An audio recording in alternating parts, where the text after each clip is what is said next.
दोस्तों नमस्कार। प्रधानमंत्री नरेंद्र मोदी अमेरिका में हैं। 10 बरस की सत्ता के दौर में वह 9वीं बार अमेरिका गए हैं, जो किसी भी दूसरे प्रधानमंत्री की तुलना में सबसे ज्यादा अमेरिकी यात्रा प्रधानमंत्री मोदी ने की है। और जिस वक्त वो अमेरिका पहुंचे हैं, दुनिया के सामने दो आहट बहुत तेजी से लगातार पनप रही है। एक तरफ सामरिक संघर्ष, उसे रोकने का रास्ता क्या हो किसी को नहीं पता, और इसी दौर में विश्व मंदी, जिसकी आहट वर्ल्ड बैंक और आईएमएफ देने से चूक नहीं रहे हैं, और यह भी कह रहे हैं कि अब दुनिया को अपनी अर्थव्यवस्था के रास्तों को बदलना होगा, सेंट्रल बैंकों को अपनी मॉनेटरी पॉलिसी बदलनी होगी। और इन तमाम परिस्थितियों के बीच प्रधानमंत्री मोदी ने जितनी यात्राएं दुनिया के अलग अलग देशों में जितनी बड़ी तादाद में की, वो अपने आप में एक रिकॉर्ड है। और जब प्रधानमंत्री सबसे ज्यादा यात्रा करते हैं तो माना भी यही जाता है कि वही विदेश नीति निर्धारित कर रहे हैं, और उन्हीं के आश्रय भारत की अंतर्राष्ट्रीय वैदेशिक नीति का रास्ता डिप्लोमेटिक तरीके से कैसे चलेगा, इस पर खुद प्रधानमंत्री मोदी की नजर है। लेकिन संयोग ऐसा है कि प्रधानमंत्री मोदी अमेरिका में है, और इस दौर में रूस भारत से नाराज है।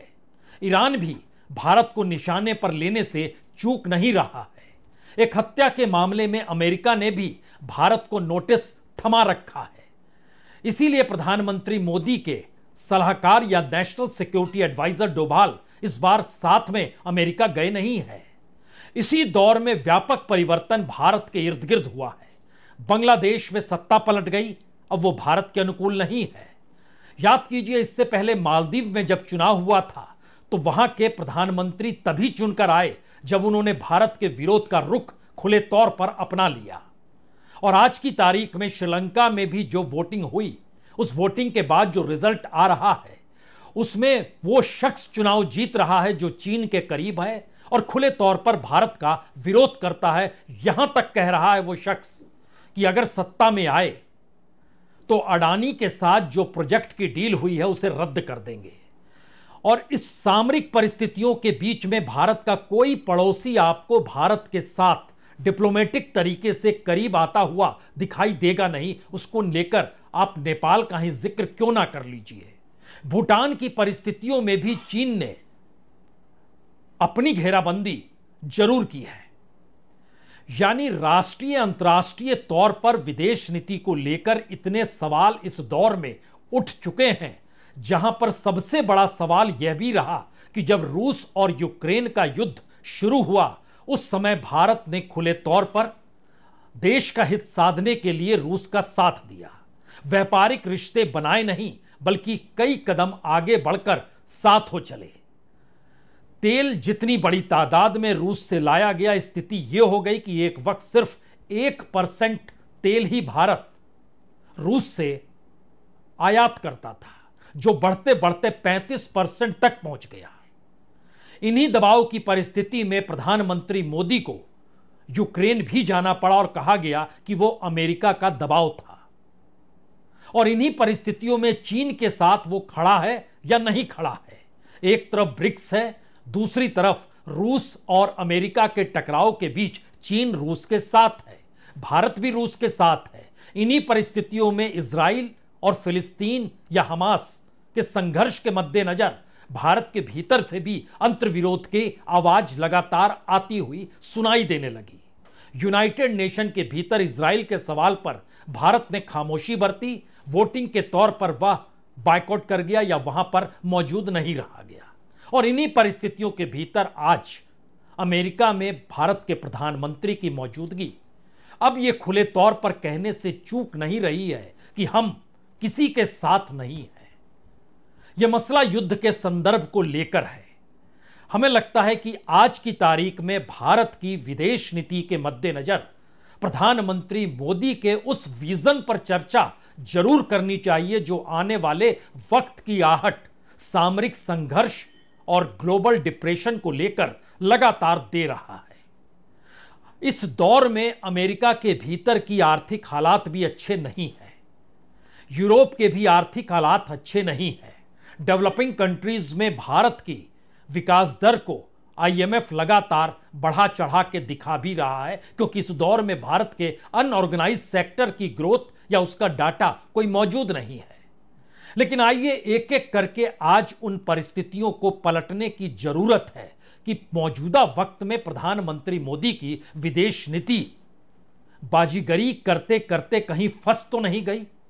यानी युद्ध रोकने की बात भारत के मीडिया के भीतर प्रधानमंत्री मोदी को नायक के तौर पर रखकर कही जरूर गई, लेकिन आज की तारीख में अमेरिका में जाकर प्रधानमंत्री मोदी ने क्या कहा, हमें लगता है बात आज यहीं से शुरू करनी चाहिए। हम किसी के खिलाफ नहीं हैं। हम सभी एक रूल्स बेस्ड इंटरनेशनल ऑर्डर, संप्रभुता और क्षेत्रीय अखंडता के सम्मान और सभी मसलों के शांतिपूर्ण ढंग से हल निकालने का समर्थन करते हैं। अब प्रधानमंत्री ने कहा हम किसी के खिलाफ नहीं हैं। इस वक्तव्य से ठीक पहले उन्होंने कहा कि दरअसल हमारी ये बैठक ऐसे वक्त हो रही है जब दुनिया तनाव और संघर्षों से घिरी हुई है। ऐसे में साझा लोकतांत्रिक मूल्यों के आधार पर क्वाड का मिलकर साथ चलना पूरी मानवता के लिए बहुत ही जरूरी है। यहां यह भी समझना होगा कि क्वाड में शामिल 4 देश जापान, ऑस्ट्रेलिया और अमेरिका तीनों रूस और चीन को लेकर किस कूटनीति को अपनाते हैं और भारत की कूटनीति उनसे हटकर क्यों है। और इस साझा बयान में चीन को निशाने पर भी लिया गया, क्योंकि उसमें ईस्ट साउथ चाइना का जिक्र किया गया और चिंता व्यक्त की गई। इस बयान में खुले तौर पर यह कहा गया कि हम विवादित मुद्दों के सैन्यीकरण और दक्षिणी चीन सागर में बलपूर्वक और डराने धमकाने के लिए होने वाले युद्धाभ्यासों पर अपनी गंभीर चिंता व्यक्त करना जारी रखते हैं। हम इस वक्त की पुष्टि करते हैं कि समुद्री विवादों को शांतिपूर्ण और अंतर्राष्ट्रीय कानून के मुताबिक हल किया जाना चाहिए। समुद्री मसला कहीं ना कहीं ज्यादा गंभीर ऑस्ट्रेलिया और जापान के लिए है। व्यापारिक दृष्टि से अमेरिका और चीन आमने सामने खड़े हैं। नाटो देशों की कतार यूक्रेन के साथ खड़ी है। यूक्रेन को लेकर अंतर्राष्ट्रीय तौर पर अमेरिका खुलकर साथ खड़ा हुआ। भारत ने रूस के साथ व्यापारिक संबंध बनाए रहे। तेल का आयात इतना बढ़ गया और अंतर्राष्ट्रीय बाजार की कीमतों की तुलना में रूस ने भारत को सस्ते में तकरीबन 30-35% सस्ते में तेल देना शुरू कर दिया। और स्थिति मौजूदा वक्त की यह है कि इस दौर में भी भारत लगातार रशिया से सबसे ज्यादा तेल ले रहा है। यानी एक वक्त सिर्फ 1% था जो बढ़ते बढ़ते 35% पार कर गया। लेकिन सवाल सिर्फ इसका नहीं है। सवाल यह है कि इस दौर में रूस की नाराजगी भारत को लेकर इस बात को लेकर भी है कि यूक्रेन को भारत ने यूरोप के रास्ते हथियार दिए। इस खबर को जब राइटर्स ने बतलाया, 19 सितंबर को बतलाया, बहुत दिन नहीं हुए हैं, 19 सितंबर को बतलाया और उसके बाद से भारत ने पुष्टि की कि ऐसा बिल्कुल नहीं है। और बड़ी महत्वपूर्ण बात है कि रूस ने अपने तौर पर भारत सरकार के विदेश मंत्रालय से वो सूची मांगी कि आप किन्हें हथियार निर्यात करते हैं। 84 देशों के नाम है उसमें और उसमें एक नाम यूक्रेन का भी है। यानी भारत के हथियार निर्माताओं की ओर से जो युद्ध सामग्री यूरोप के ग्राहकों को बेची गई वह यूक्रेन में चले गए और इस पर रशिया ने कहा हम विरोध करते हैं, लेकिन भारत ने कहा ऐसा बिल्कुल नहीं है। और उन्होंने कहा कि राइटर की पूरी रिपोर्ट गुमराह करने वाली है, काल्पनिक है और जो भी उल्लंघन करने की बात कही गई है वो गलत है। यह भारत की तरफ से कहा गया, जो पूरा मसौदा एक इस रूप में दिया गया कि हम अंतर्राष्ट्रीय जिम्मेदारियों और सर्टिफिकेशन को ध्यान में रखकर ही अपने सैन्य निर्यात को करते हैं जो हथियारों से जुड़े हुए हैं। यानी रूस की नाराजगी यहां पर खुले तौर पर आई। और जब इस बात का जिक्र हम कर रहे हैं तो यह भी समझना होगा कि भारत सबसे ज्यादा हथियार रूस से ही लेता है। एक वक्त 60% तक लेता था। आज की तारीख में वो घटकर 45% आ गए हैं, जो Stockholm International Peace Research Institute के जानकारी आती है। लेकिन दुनिया में भारत हथियारों को एक्सपोर्ट करने वाले अपने देश में लाने के लिए, यानी दूसरे देशों का एक्सपोर्ट और हमारा इंपोर्ट सबसे ज्यादा है। अंतर्राष्ट्रीय मानचित्र पर भारत सबसे ज्यादा हथियार दुनिया के बाजार से खरीदता है। अब यहां पर एक दूसरा सवाल यह भी आया कि एक तरफ रशिया की नाराजगी भारत को लेकर है, दूसरी तरफ इजराइल जो खास तौर से गाजा पट्टी और उसके बाद फिलिस्तीन के साथ जो संघर्ष हुआ, फिलिस्तीन को लेकर भारत की डिप्लोमेसी पहले अलग थी, क्या इस दौर में बदल गई? ईरान और लेबनान को लेकर जो इजराइल जिस तर्ज पर आया, उसमें भारत की भूमिका क्या है, क्या वो बदल गई? क्योंकि भारत ने इससे पहले किसी भी गुट में ना शामिल होने की अपनी प्रक्रिया को गुट निरपेक्ष आंदोलन के जरिए जारी रखा था, जो इस दौर में गायब हो चला है। क्योंकि भारत अपनी जरूरतों को ध्यान में रखेगा, इसका खुला जिक्र कई मंचों पर भारत के विदेश मंत्री कर चुके हैं। लेकिन हमने कहा ना, अंतर्राष्ट्रीय तौर पर पहचान भारत के विदेश नीति की प्रधानमंत्री मोदी से जाकर जुड़ ही जाती है। और यहीं पर सवाल पहली बार इस रूप में खड़ा हुआ कि भारत की भूमिका क्या हो सकती है। हम आपको 3 दृश्य दिखलाते हैं। प्रधानमंत्री मोदी की मौजूदगी बाइडेन के साथ, प्रधानमंत्री मोदी की मौजूदगी पुतिन के साथ, प्रधानमंत्री मोदी की मौजूदगी उसके बाद जेलेंस्की के साथ, यानी 3 तस्वीरों के आसरे पहले भारत के रिश्तों को समझना होगा।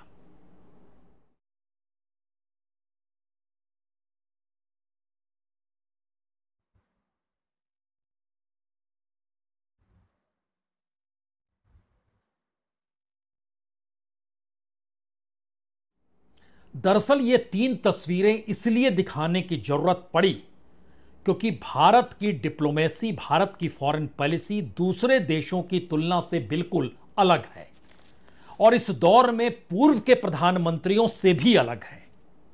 भारत अपनी घरेलू जरूरतों को सर्वोपरि रखता है, जिसका जिक्र बार बार प्रधानमंत्री मोदी ने किया और विदेश मंत्री ने किया, तो इसमें कोई गलत भी नहीं है।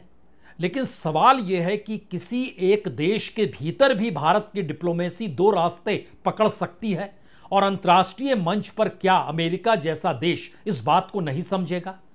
बहुत दूर जाने की जरूरत नहीं है, मौजूदा वक्त में अमेरिका भी चुनाव में जा चुका है और अमेरिका के भीतर पहली बार डेमोक्रेट्स जो हैं ट्रंप को लेकर यह कहने से चूक नहीं रहे हैं कि अगर ट्रंप आ गए तो डेमोक्रेसी खतरे में पड़ जाएगी। और डेमोक्रेसी का सवाल कमला हैरिस ने प्रधानमंत्री मोदी के साथ और कश्मीर के मुद्दों को लेकर भी एक वक्त उठाया था और अमेरिका ने कई बार भारत के लोकतांत्रिक परिस्थितियों को लेकर भी कुछ सवाल अलग अलग मौकों पर उठाए हैं। लेकिन मसला है कि इस दौर की विदेश नीति, और उसमें अगर याद कीजिए 2019 22 सितंबर प्रधानमंत्री जो हाउडी कार्यक्रम के तहत अमेरिका गए थे, उसमें उन्होंने क्या कहा था? ट्रंप साथ में थे, उन्होंने कहा था ट्रंप पूरी दुनिया में लोकप्रिय हैं, उन्हें धरती पर हर कोई जानता है, राष्ट्रपति बनने से पहले भी दुनिया ट्रंप को जानती थी, उन्होंने सीईओ से कमांडर इन चीफ तक का सफर तय किया। भारत के लोग अब की बार ट्रंप सरकार के नारों से जुड़ाव महसूस करते हैं, यानी खुले तौर पर रिपब्लिकन और ट्रंप का साथ 2019 में प्रधानमंत्री मोदी ने दिया था। 2023 में जब वो 22 जून को वहां भाषण दे रहे थे, जो सेंट्रल हॉल है वहां का, उसमें उन्होंने कहा कि अमेरिका में लाखों लोग ऐसे हैं जिनकी जड़ें भारत में हैं, कई लोग गर्व के साथ इस सदन में भी बैठे हैं। और अचानक वो पीछे मुड़े और पीछे कमला हैरिस, जो इस वक्त राष्ट्रपति पद का चुनाव लड़ रही हैं, उस वक्त उपराष्ट्रपति थी, उनकी तरफ देखा और कहा एक मेरे पीछे भी बैठी, और ठाका पूरे सदन में लग गया, यानी खुले तौर पर वह हैरिस के साथ खड़े हुए। लेकिन